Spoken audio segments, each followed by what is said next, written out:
On June 18, 2023, at 9:30 a.m., 5 people sat in a submarine called Titan and dove into the sea. They were going to see the wreck of the Titanic, the same historical ship Titanic, that had sunk in the sea about 100 years ago. This is an extreme form of adventure tourism and it is very expensive. Each person sitting in the submarine had spent huge amount of money for a few hours of this tour. This trip is so expensive because Titanic's wreck is hidden deep in the sea, specifically speaking, 3,810 meters below the surface of the water. This submarine started its journey under the water. It takes about 2 hours to reach the depth of 3,810 meters. At every 15-minute interval, this submarine sends a signal to the support ship on the surface of the sea, named the Polar Prince. For them, this was the only communication channel with the world. On that day, June 18th, it had been only 1 hour and 45 minutes of this submarine's dive into the sea, that suddenly it loses contact with the support ship on the sea, at 4:30 p.m., by the time when the submarine should have come back up after its tour. There is no sign of it. At 7:10 p.m., the team in Polar Prince decided to inform the U.S. Coast Guard, and from here, a 4-day-long multinational search began. A large-scale search and rescue operation is carried out to find this submarine. Aircrafts, ships, and robot vehicles were also used. Everyone had only one question in their mind: what happened to these passengers? U.S. Coast Guard says debris from the Titan has been brought to the surface from the ocean floor. The debris is consistent with the catastrophic loss of the pressure chamber. The arrogance and the hubris that sent that ship to its doom is exactly the same thing that sent those people at that sub to their fate. Before starting this video, I would like to recommend you for spending your time watching such informational and educational videos, because there are thousands of ways to waste time on social media. But by watching such videos, you get a better understanding of the world, and you gain some knowledge. If you want more knowledgeable videos like this one, subscribe to our channel and hit the bell icon for more videos notifications. Now let's understand the whole story of the Titan submersible. The place where this submarine disappeared is in the Atlantic Ocean near Canada. Look at the map. 600 kilometers away from Newfoundland, a Canadian island. At this place, in the depths of the water, you will find the wreck of the Titanic, broken into 2 parts. The bow and the stern, both lying about 800 meters away from each other. The Titan submarine that disappeared here was not a submarine but a submersible. These 2 words are very similar to each other. So, till now, I was using the word submarine to simplify things, but there is a very important difference between these 2 words. Submarines have their own power. They can use a port to go into the sea and come out of the sea independently, but submersibles cannot do that. To launch a submersible into the water and for it to come back, a support ship is needed. A ship that is present on the surface of the water, and is controlling everything. In our case, this support ship was the Polar Prince. This entire operation was run by a company called Oceangate, whose CEO was Stockton Rush. Remember their name because he plays an important role in the story. By profession, he had been an aerospace engineer, and in 2009, he founded the Oceangate Company, a private company whose purpose was to take rich people on deep-sea expeditions as tourism. Walk us through sort of the mechanics, how they're going to work. It's an expedition to survey the wreck. Travelers who come out will participate in the dives, operate sonar, communication systems, photographs, work on data. So it's a very active experience. This company started offering Titanic tours in July 2021. Before this, they offered tours of other shipwrecks and areas. As you can still see on their website, apart from the Titanic, there were expeditions to Azores and Bahamas. Titan was not the only submersible of this company. Apart from this, Oceangate had 2 other submersibles, Antipodes and Cyclops. Antipodes could go up to a depth of 304 meters, and Cyclops up to 500 meters, but Titan was designed to go down 4,000 meters, 4 kilometers underwater. This is why this was the only submersible to go to the Titanic. To visualize the frightening depth of 3,800 meters, look at this chart created by the Washington Post. Measurements are in feet here. Normally, a man's height is 6 feet. The iceberg that collided with the Titanic was 100 feet above the surface of the water, and several times that underwater. 130 feet is the maximum depth that recreational scuba divers can go to while scuba diving. After 650 feet, a twilight zone area starts, where only a small amount of light can penetrate the depths of the water. 1,600 feet was the depth of the deepest ever underwater rescue operation conducted to date. 2,600 feet is the depth where giant squids swim. Giant squids are so scary that they look like they have come from an alien planet. Look at the photos. If you go further down, a midnight zone starts after 3,800 feet. No sunlight reaches below this mark. Everything turns black after this. The water temperature here is around 4 degrees Celsius. Now, if you go further down from here, 5,000 feet, 6,000 feet, 8,000 feet, 10,000 feet, and then you finally reach 12,500 feet, here is the ocean floor, where the Titanic wreck is lying. The pressure at this depth is almost 400 times the pressure on the surface. So, whichever submersible goes to this depth, its design should be thoroughly thought out. The glass for looking outside, the size of the window, could be only this big, and the window in the Titan submersible, which is called a viewport, was the biggest viewport that had been installed in any private submersible to date. The Titan submersible was not that big. It had the capacity to seat only 5 people. Its main body, which is called the hull, was made of carbon fiber. 2 caps were attached at the end, which were made of titanium, and the total length of it was approximately 6.7 meters, and it weighed more than 10,400 kilograms. In its design, as you can see, there were 4 electric thrusters outside, 2 horizontal and 2 vertical, through which it could be operated. Now, an interesting fact to be noted here, this sub was controlled by a video game controller. Run the whole thing with this game controller. Come on! This is not as weird as it sounds, because the US Navy also controls their submarines and the periscopes, the viewports to see outside. They control them with Xbox controllers. But yes, the entire submarine, Titan, was being controlled with a video game controller. This means that the pilot who was operating the submersible in the water was also using this video game controller. If you look at the inside, there were no seats to sit inside it, but a small toilet was provided, which was beside the viewport, but there was no barrier to the toilet, so they literally said that, if someone had to use the toilet, others would need to face the other way. To keep looking at a TV screen, while the toilet was being used. This is the only toilet available on a deep diving submersible. Best seat in the house. You can look out the viewport. We put a privacy screen in, turn up the music.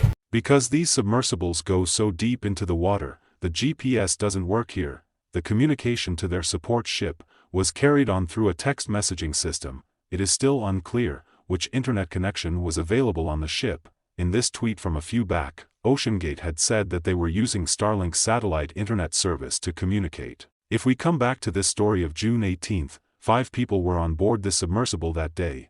The first was 58-year-old British billionaire, Hamish Harding. He was an adventurer and a 3-time Guinness World Record holder. In 2016, he went to the South Pole with astronaut Buzz Aldrin. At one time, he did a 4-hour dive into the deepest part of the ocean, Mariana Trench. And last year, he was part of the Blue Origin suborbital flight, which was started by the space exploration company of Jeff Bezos. The second passenger was Paul-Henri Nargeolet, 77 years old, a former commander of the French Navy. He had visited the Titanic wreck 37 times. He was the director of underwater research of the RMS Titanic.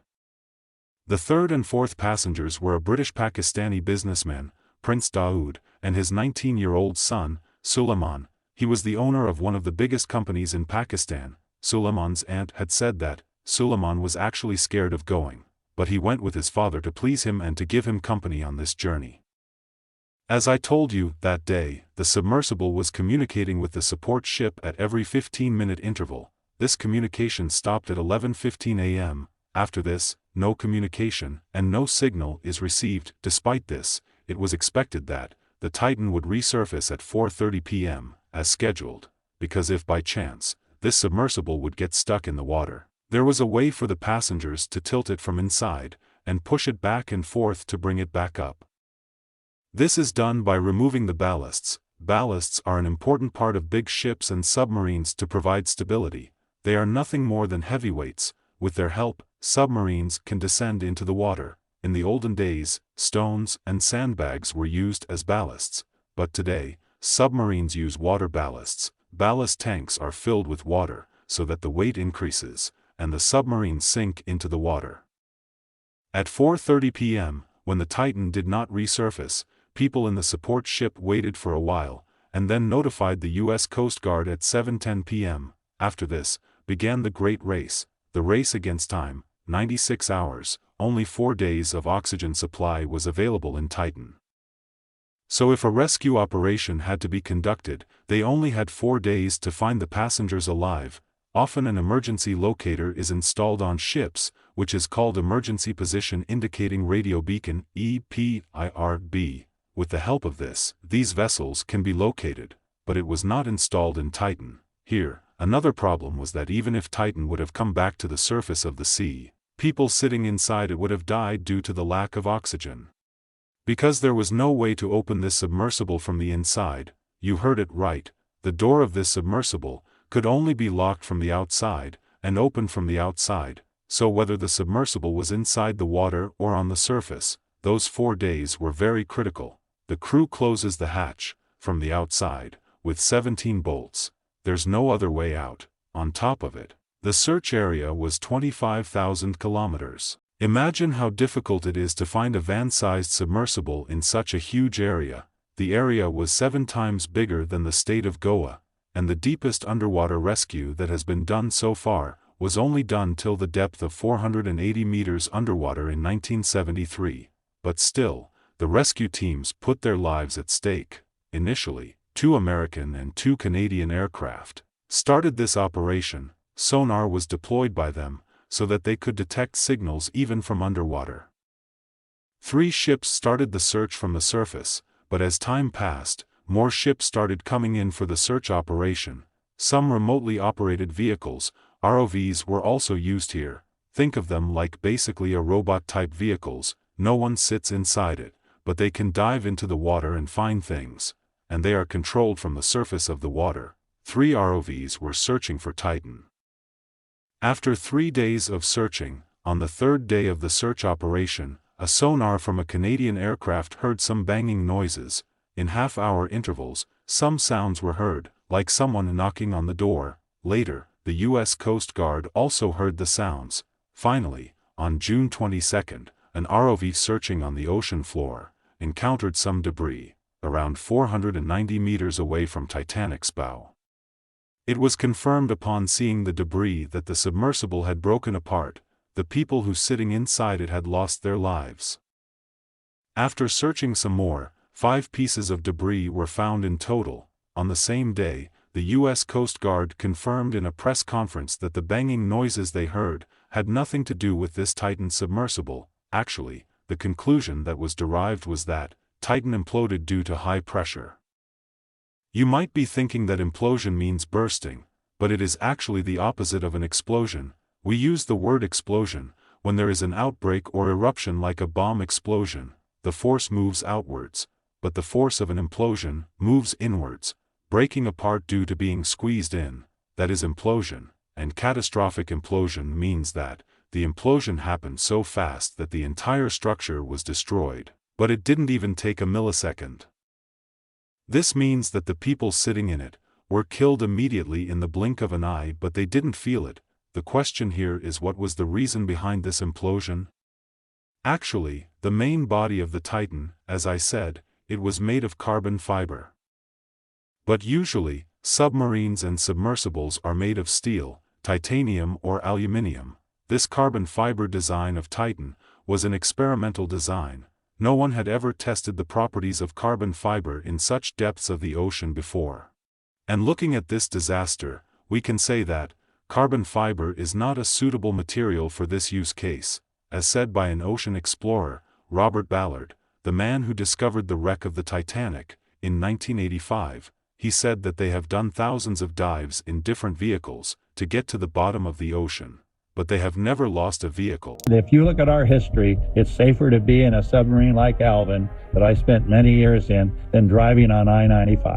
James Cameron, the director of famous films like Titanic and Avatar, has been to the deep sea many times, for various expeditions. He said the same thing: the caps of titanium were still intact on the sea floor unharmed, but the main body of carbon fiber is now scattered in pieces. He strongly criticized Titan, saying that safety regulations were not followed.